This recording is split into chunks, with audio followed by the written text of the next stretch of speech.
All right, so in this video, I want to talk about a very simple topic, but one that I get questions on very regularly. People are often confused or don't know how much they should be setting aside for a specific expense or reserves. And then oftentimes I get people who are also confused by their income.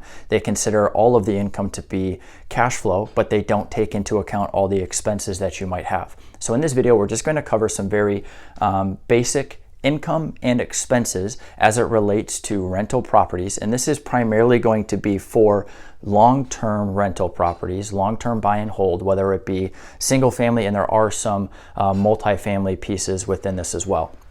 So first, let's go over your normal income. The first thing that you're going to have is your rent payment. So let's say you're charging your tenant $1,000 a month in rent. That is the overall rent payment based on your market rent. Whether you have a 2-bedroom, 3-bedroom, the condition of the property, whatever that might be, that is going to be what you collect, the payment that you collect every single month from your tenant. Some additional income pieces that you might have, depending on how you want to run that rental property, would be an animal fee. Oftentimes you'll see, if you do allow animals in the property, not only will you have a security deposit up front, but you will also charge a monthly fee for each individual animal that they have, whether it be dogs, cats. You can decide that.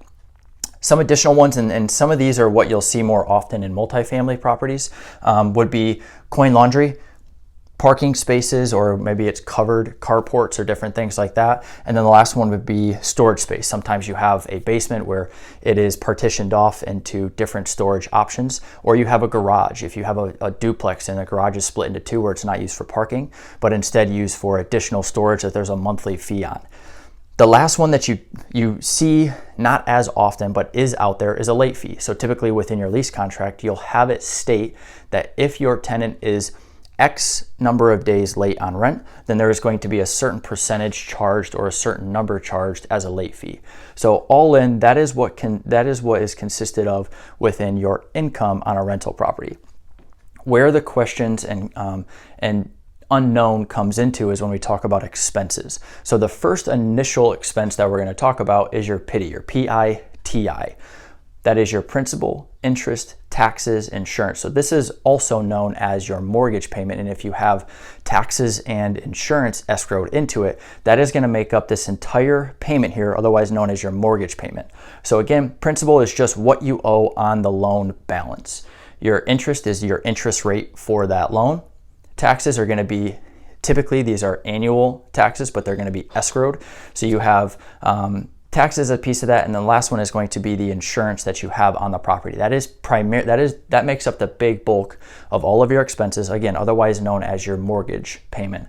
The next four are ones where people start to get, starts to get a little bit gray. I get questions all the time of what should I be setting aside, how much, when do I know when enough is enough? The four different topics are going to be maintenance, vacancy, Capex, and property management. So let's talk about maintenance and Capex first.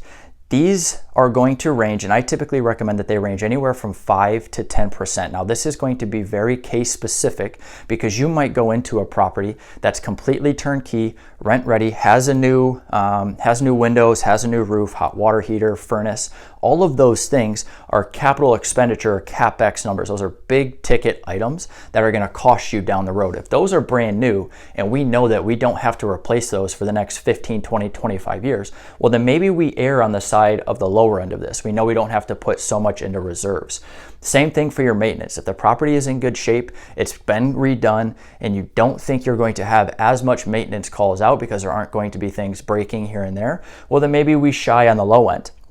The opposite side of that, let's say we're in an older property and you know the roof is older, or you know the furnace has to be replaced within the next 3 years. Well, then maybe we start to put aside a little bit more. Now, this is going to change. And depending on the person, depending on how much you like to have in reserves, depending on how conservative you like to be with your numbers, those things are going to change periodically throughout the life of owning that rental property. Because again, as soon as you put in one of those Capex items, well, now we can bring that savings or that reserves down a bit. But typically I recommend anywhere from 5 to 10%.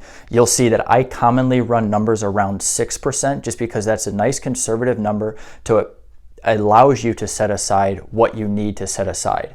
The next one is going to be vacancy. In Michigan, we average around 4% vacancy. Now, what I like to think about for vacancy reserves is simply that you're going to set aside however much funding you want if there is a tenant turnover. So let's say you want to have at least 1 month of reserves as soon as a tenant moves out. You want to be able to cover all of these expenses, your principal, interest, taxes, insurance, for 1 month. Then I know I need to set a percentage based off of my rental payment to get me to where if I have a tenant in place for 1 year, then I need to have a vacancy reserves at the end of that lease contract that's going to hold me over for 1 month. Some people like to have it for 2 or 3 months. That's completely up to you. This is another one that will change with time.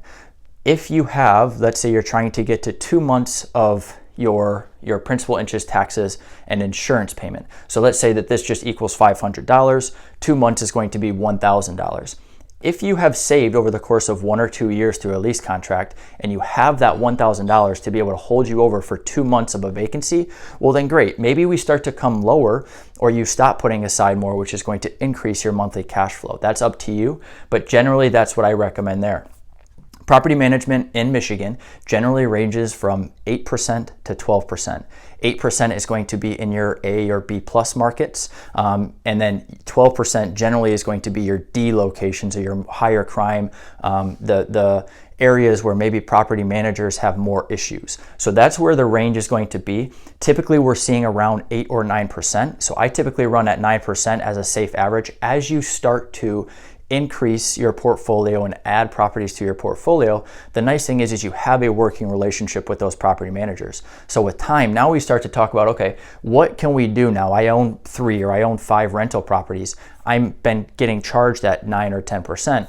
I'm going to keep these properties coming in. What do we need to do to bring this down to 8%? And that's a conversation that you can have with property manager as well. But overall, hopefully you found this helpful to go over just a little bit of what you can consider as income, and then what we need to be thinking about as far as expenses. I hope that helped.